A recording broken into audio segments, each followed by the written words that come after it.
Quel enfant tu étais, toi? J'étais un enfant assez jovial, assez,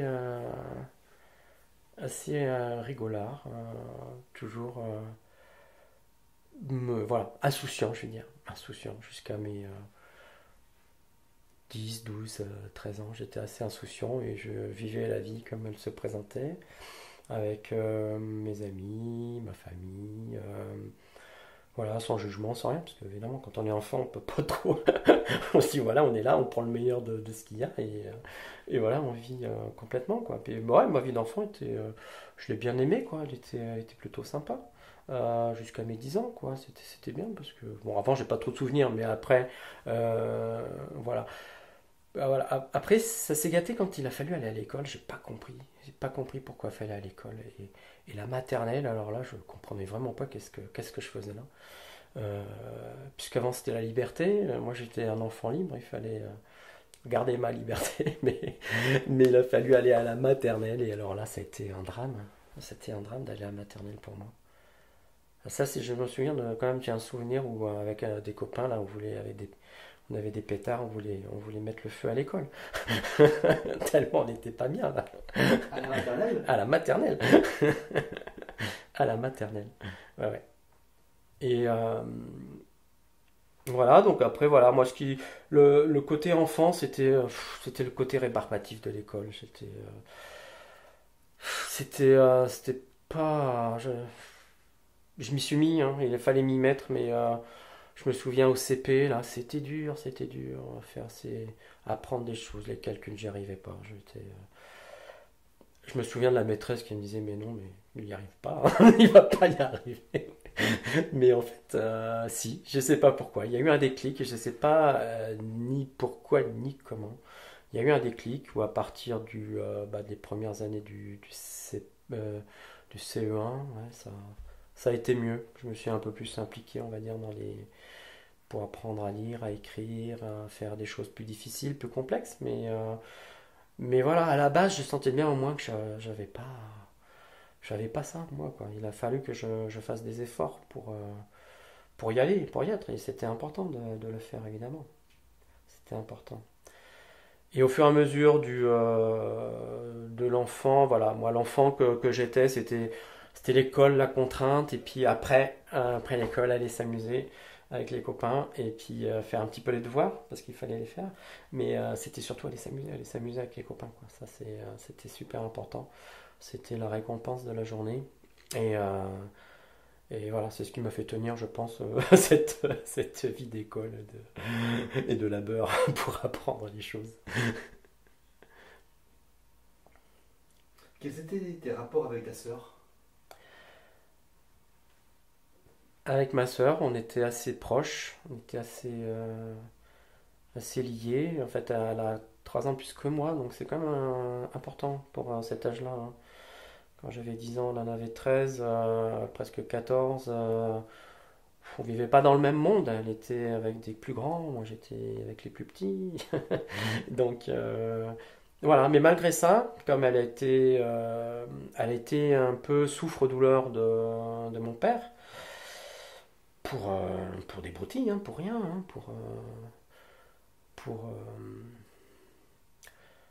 pour une écriture mal faite sur un cahier, il peut y avoir une gifle qui tombe, pour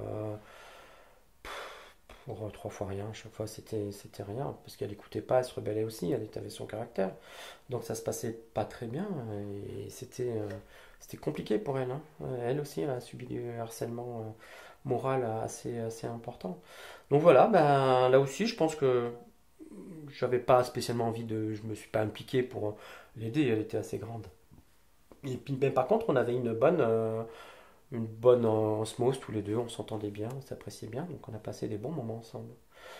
Et voilà, et puis j'ai essayé aussi d'être, voilà, on se soutenait, on était comme ça, quoi, quand on était jeune, parce que voilà, on était vraiment bien soudés.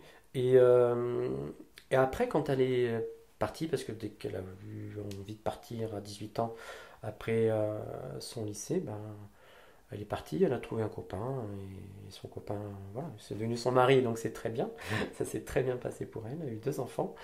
Et voilà, par contre, ce qui m'a un peu fait mal là, à cette époque-là, c'est que bah, du jour au lendemain, elle a coupé le cordon, mais pour tout. Elle a coupé le relation avec mon père, ce que je comprends très bien. Elle a coupé les relations avec ma mère, ce que je comprends moyennement bien, parce qu'elle l'a beaucoup soutenu. Et elle a aussi coupé les relations avec moi. Donc, en fait, elle a fait un package, quoi. Elle a mis tout ça dans le même sac. Et puis, ben, elle voulait passer à autre chose. Mais sauf que moi, j'avais 3 ans de moins, j'étais encore un peu dans la galère. Et je l'ai pas vu souvent. Donc, ça m'a fait un peu mal.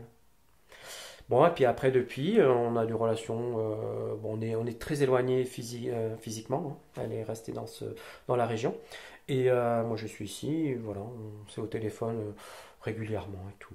Ça se passe bien. Il n'y a pas y a pas de souci. Si je te dis qu'à partir de 15 ans, tu es devenu enfant unique, Bah oui,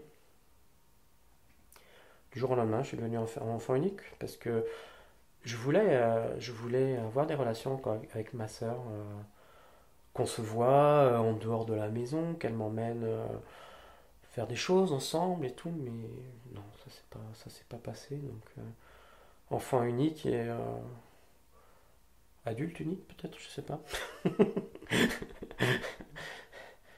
L'adolescence, ouais, c'est quelque chose d'un moment particulier de la vie, parce que bah, on sent qu'on est différent, qu'on a envie de lâcher les parents, qu'on a envie d'être un peu plus avec les copains. Et, et moi, je l'ai pas, enfin, j'ai pas pu le vivre ça. Je l'ai pas vu. J'ai pas vu cette partie-là de la vie parce que je m'étais impliqué. Je voulais continuer à être impliqué avec mes parents. Donc, bah, les sorties avec les copains, il y en avait de temps en temps. Mais je sentais que j'étais pas dans le truc. J'avais pas l'esprit assez libéré pour ça. J'étais toujours un peu prisonnier, je veux dire, de ce que je vivais. Donc, ouais, je sortais des fois. On sortait en boîte à l'époque, on pouvait sortir en boîte. Donc, ça c'était bien. Mais non, ça m'a. Je passais pas des soirées super. Ça- Non, j'étais pas dans le truc de l'adolescence à profiter. Je pouvais pas profiter en fait. Je m'interdisais pas, je pense, mais j'étais pas dans un contexte où je pouvais profiter de mon adolescence et je pouvais pas non plus être un ado en fait, parce que je voulais bien il aurait fallu que je me rebelle contre mes parents et je pouvais pas parce que j'étais impliqué. Donc, enfin, se rebeller dans le sens où dire c'est bon, il y en a marre, mes parents, je vais vivre autre chose, je vais vivre ma vie avec les copains, les copines et tout.